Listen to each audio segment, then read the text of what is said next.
Hey, I'm T3 Stylist Ambassador Jill Buck, and I'm here to show you how I create a modern Hollywood glam look using the reverse tapered barrel from T3's convertible collection.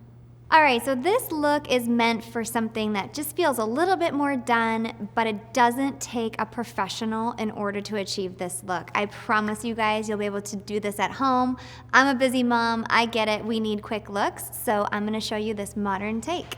So in order to modernize this a little bit, typically a Hollywood glam is set on a deep side part with lots of fun volume, but I'm going to show you guys how we can eliminate that entire step and make this look so much quicker. Find your middle part, and really the focus here with this wand is going to be what's happening through the ends of our hair. What texture and what movement are we giving to the ends, which is what's going to help eliminate a lot of time when creating this look. So really, once you get your center part, you can give yourself a little bit of spray, and we're really looking to sleek this down, okay? Tucking it away from the face. I love to advise people to work with the barrel off completely. Get used to using it without the heat before you incorporate it. Again, another tip is to start with the hair that is the strongest and the densest. Okay, we don't want to keep recurling over our face framing pieces, which are the most fragile due to either environmental situations or also chemical services. I'm taking a good heavy section here. Again, I want lots of fullness and volume with this. I'm using the reverse tapered barrel, and the idea here is to use everything on a horizontal line, which is going to create a lot of volume for me. Now, because this goes from thin to wide, that's going to achieve the look for me without having to then work sleekness through the top and fullness on the ends. Working on a horizontal line, I'll start at the top and wrap. Pay attention to where you're setting the hair on the barrel. The top is tighter, and if we work towards the ends, it's going to give us a wider set. After you let it down, leave it. Do your best not to touch the hair. Let the heat set, and once it's cool, we can start manipulating the hair a little more. This section I'm going to take a little bit finer than the previous one. Again, be mindful of where you're setting this on the barrel, and work it all the way down to the end. You want as much of a finish end as you can achieve without burning your fingers. You can see I kind of hold the hair just ever so slightly, let it cool. We really want the volume, so letting it drop and fall the gravity is going to pull that down. Okay, and moving on from there, I'm going to continue with about 1-inch sections. Being mindful when you're wrapping the hair that you keep the hair flat. Slowly drop, let it cool. And as you can see, the curl is tighter at the top and gets bigger and fuller through the ends.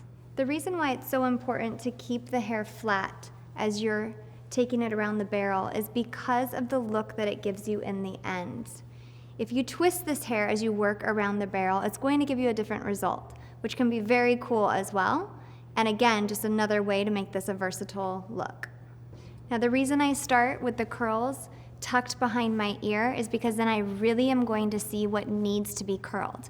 Any of the hair that doesn't need to be curled, let's save it and not apply heat on our hair in everywhere where we won't necessarily use it. Now, the reason I'm curling based on my part with the hair tucked is so that I'm only applying heat in the sections that really need it. Again, with this style, I'm starting very low on the strand because I don't want the height and the volume coming from the top. I'm really working from the middle and down. All the hair is working on the top of the barrel, and this is so that I'm creating the volume from underneath. Don't worry about your little layers that pop out. It's gonna happen. Again, that will be smooth and sleeked into your final look. Let that hair cool, and do your best not to touch it. And then we'll continue the same thing on the other side. Taking my 1-inch section. For anybody with shorter hair, you can move up higher on the barrel and you'll still achieve the same look. With longer hair, you'll utilize more of the barrel. If you ever find you have sections that are not just giving you the result that you want, I encourage you to go smaller with the amount of hair that you're trying to wrap around the wand. Once your hair is set, grab a brush, whether it's a bigger paddle brush or you have a comb that you use, a finishing brush. Definitely something with a wider tooth on it. We're gonna brush out these curls and show you that final look. Because we want volume with these curls, I'm gonna make sure that I start my brushing technique on the ends. If we start pulling from the top and they haven't set for some reason, we're gonna be eliminating that volume. So really give you good tension here, brushing through the ends, and you'll work up the hair to really see that volume and shine start popping.